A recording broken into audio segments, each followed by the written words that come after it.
Ruth Ellis was born Ruth Nielsen in the coastal town of Rhyl, Wales on the 9th of October 1927. The original family name was Hornby, but her father, a cellist from Manchester, used the stage name Arthur Nielsen. Much of his work was playing music on Atlantic cruise liners, so he was often away. Her mother, Elisabetta, was half French, half Belgian, and had fled to the UK during the World War I German invasion of Belgium. Ruth was short-sighted and had to wear glasses from an early age. She was one of 5 children who were raised as strict Catholics. As a young girl, Ruth loved fashion and aspired to make something out of her life in that particular industry. Towards the end of the Blitz, which was the sustained bombing of the United Kingdom by Nazi Germany between the 7th of September 1940 and the 16th of May 1941, the family moved to London to start a new life.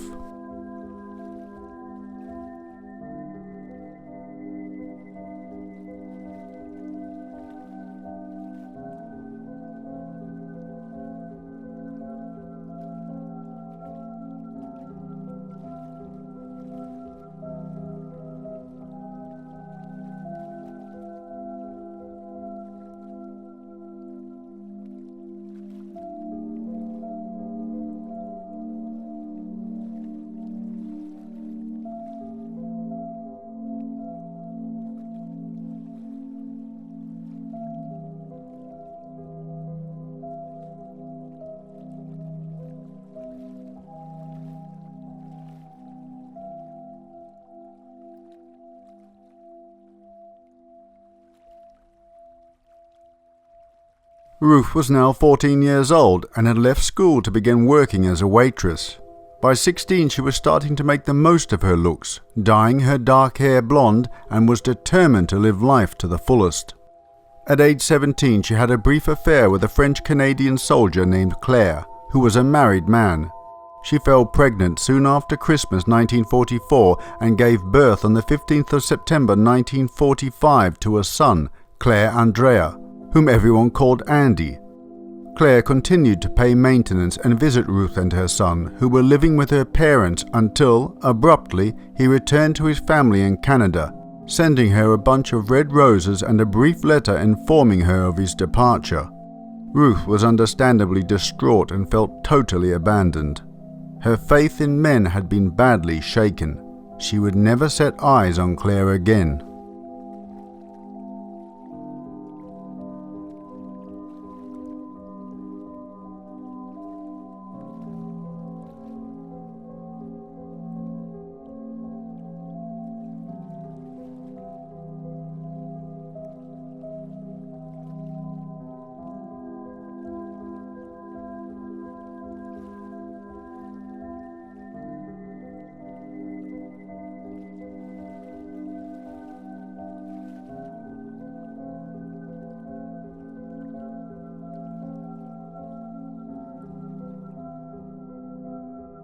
Having to support a young son on her own, Ruth found work in factories and took various clerical jobs.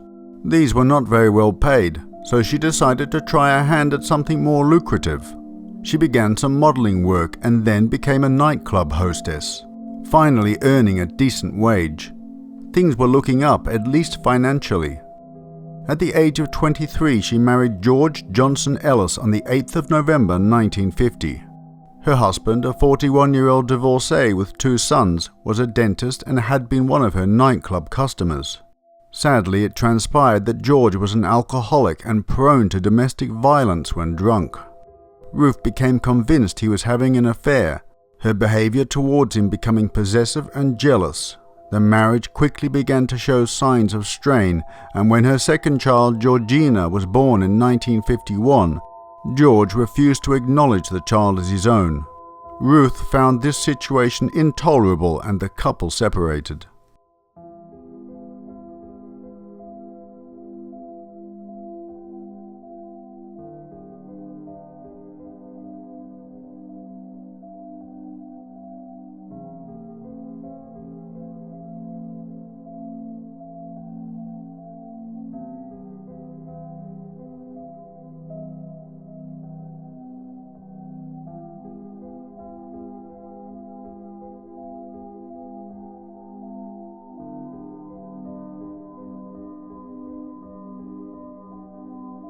Ruth went to live with her parents and returned to work as a nightclub hostess.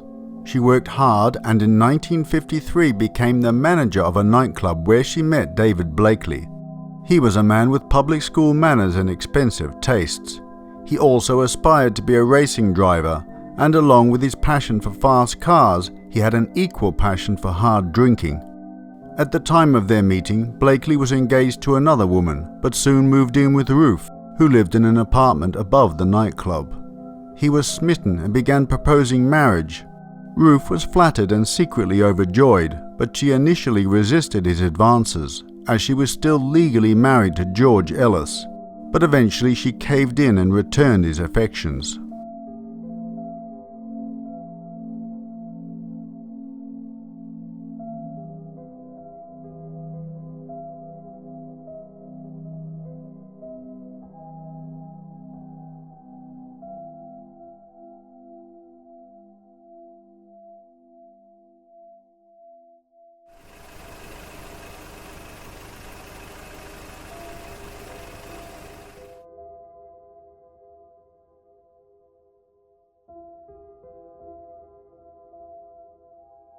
David began to show a jealous side and spent progressively more time at the nightclub so he could keep an eye on Ruth, who enjoyed much attention from her mainly male clientele. David's behavior began to have an adverse effect on her earnings, and his inheritance was all but depleted in the funding of his lavish lifestyle and on developing a racing car. Fueled by frustration and alcohol, the couple began fighting over money issues, and before long these fights became violent. David had been keeping another mistress, which had provoked rage and jealousy in Ruth. In retaliation, she took another lover, the slightly older Desmond Cusson, who had disliked Blakely from the start. Desmond was an RAF pilot trained in South Africa, who had flown bombers in World War II, and in post-war years became an accountant.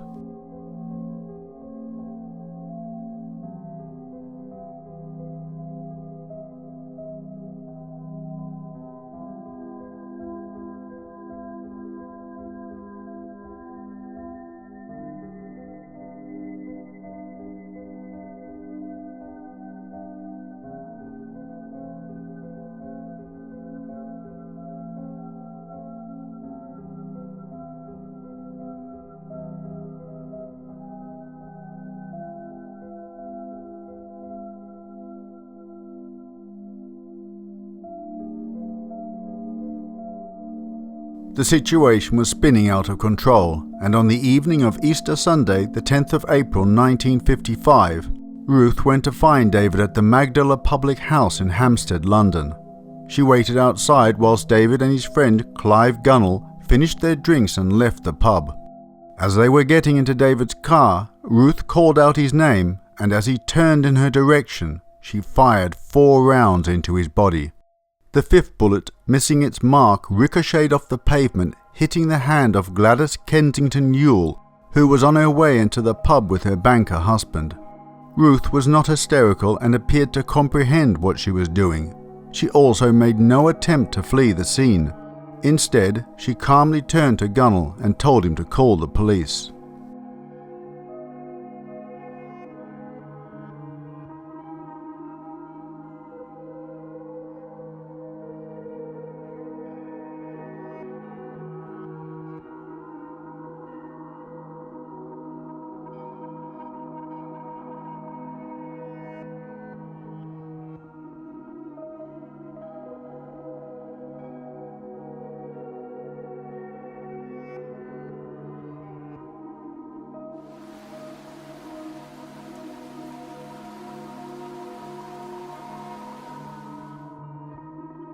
As fate would have it, Metropolitan Police Officer Alan Thompson was also having a drink at the Magdala.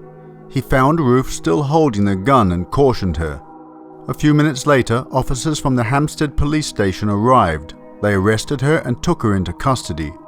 David Blakely was rushed to the New End Hospital but pronounced dead on arrival.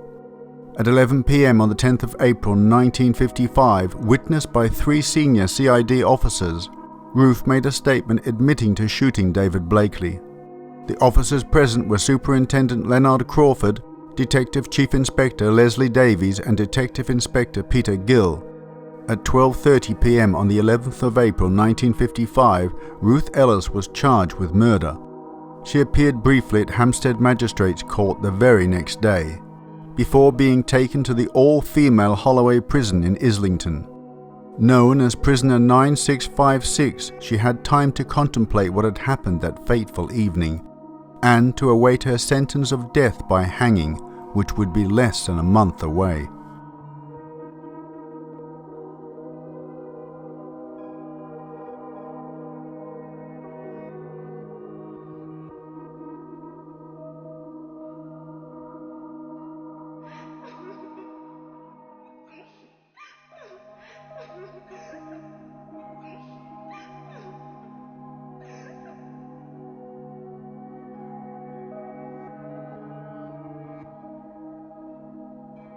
The trial took place at the Old Bailey, London on the 20th of June 1955.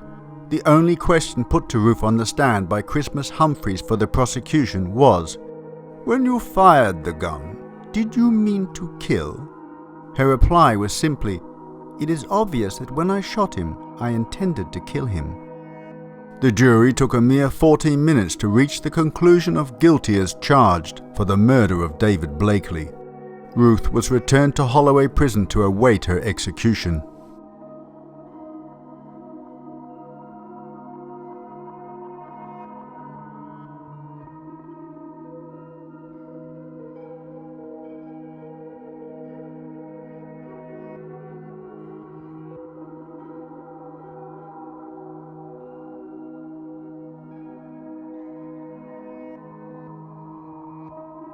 The fact that Ruth had obtained a gun with the intent to commit the murder was not explored in the trial, and it was not until the day before she was hanged that any mention was made of it. In a statement, Ruth claimed that her other lover, Desmond Cusson, had provided the gun and had in fact also driven her to the scene of the crime.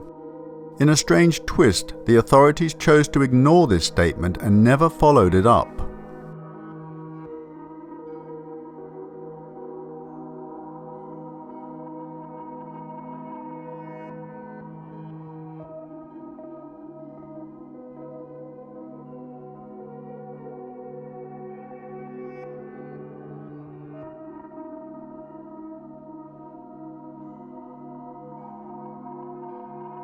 At the age of 27, Ruth Ellis unwillingly made history when she went to the gallows at Holloway Prison on the 13th of July 1955, becoming the last woman to hang in England. As was customary with hangings, she was buried in an unmarked grave in the Holloway Prison Cemetery. Following extensive rebuilding of the prison in the early 1970s, all the remains of females who had been executed were exhumed and then reburied in Brookwood Cemetery. Ruth was the exception, as she was reburied at St Mary Churchyard in Amersham, Buckinghamshire, with her headstone bearing her birth name, Ruth Hornby.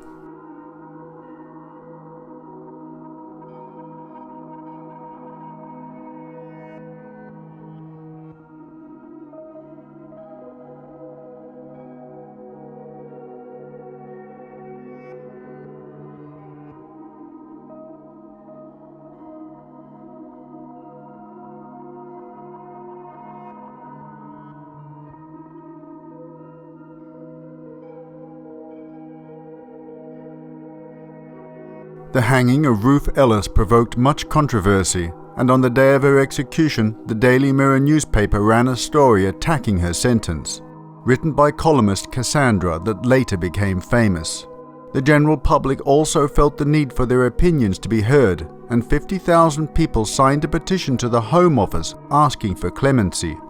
The appeal was rejected by the Conservative Home Secretary, Major Gwilym Lloyd George. The force of public support finally won, and 10 years after Ruth was hanged, the death penalty was abolished in Britain in 1965. People were starting to realize that politics played a far greater role in judicial sentencing than previously realized, and that capital punishment was becoming arbitrary.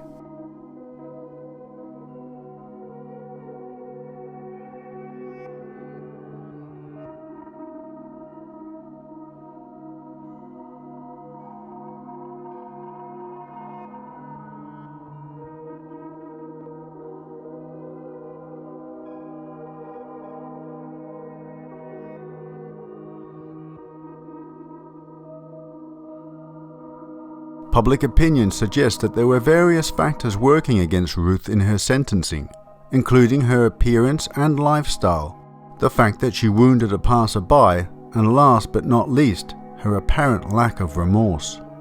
It also transpired that the murder and Ruth's arraignment occurred during the 1955 general election campaign, which was won by the Conservatives who supported the death penalty.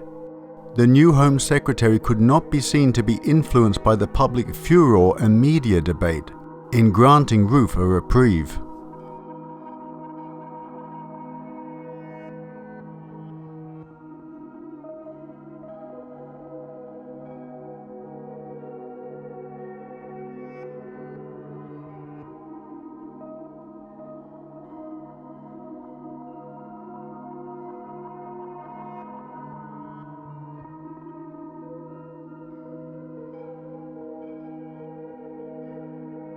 Tragedy seemed to surround the deaths of David Blakely and Ruth Ellis.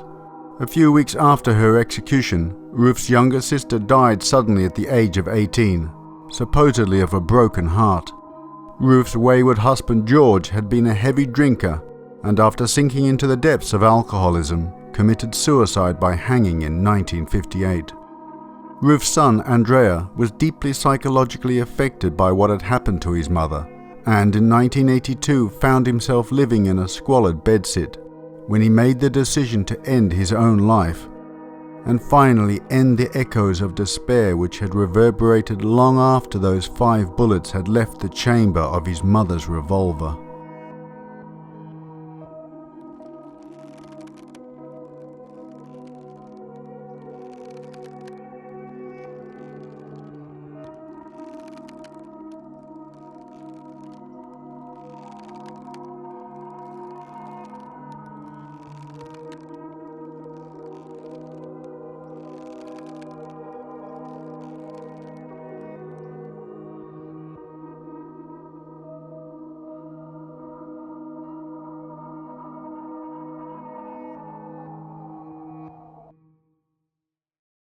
Well, my dear friends, I hope you enjoyed this latest presentation.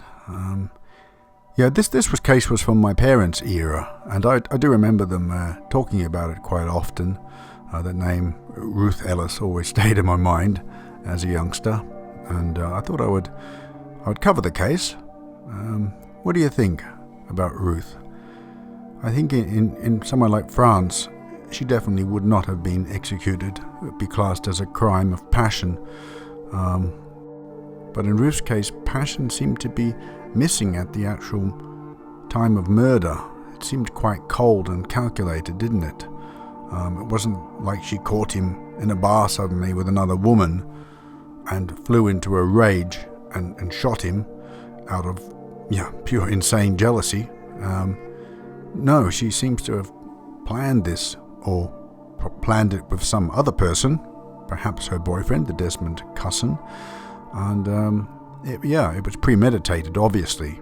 She went up with the intention to execute him, and which she did, and appeared to show no remorse at the end.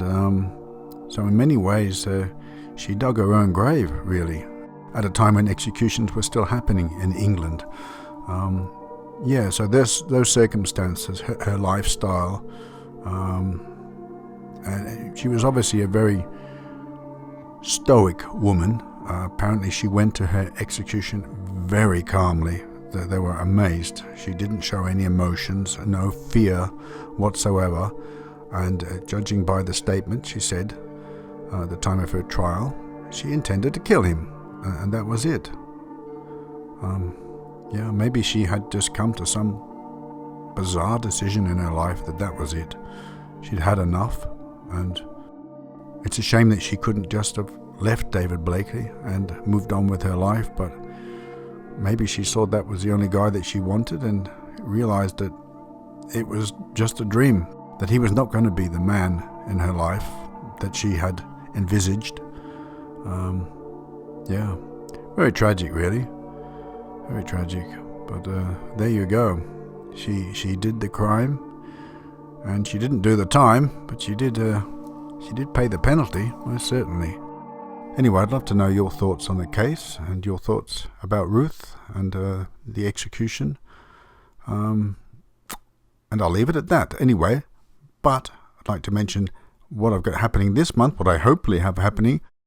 I would like to do a live stream exclusively for Patreon. I'm going to try and get that going this month. Never done one before. I hope it works. I will put an announcement up here on Patreon and on Facebook and on Twitter and in my YouTube community section. So look out for that. I'll probably do it a week beforehand and have the date. Maybe I'll make it like half an hour long. You'll be able to write comments and I will be able to talk back to you in real time. I'm going to get the mic hooked up. I hope it works. I've had a look at a video on how to do it, so I think I know. I think I know how to do it. And if it doesn't work, I will get there in the end. But I'm pretty sure I know how to do it. So that'll be interesting. I just hope I hope someone turns up for the event to chat with me. And yeah. And if I don't answer your question straight away or something, or I don't see it because there's so many, there is that possibility. Just write it again. I'll try and I'll get back to you there. Yeah, with the live stream post, I'll probably after about 2 weeks delete it, so it doesn't clutter up my posts section here on Patreon.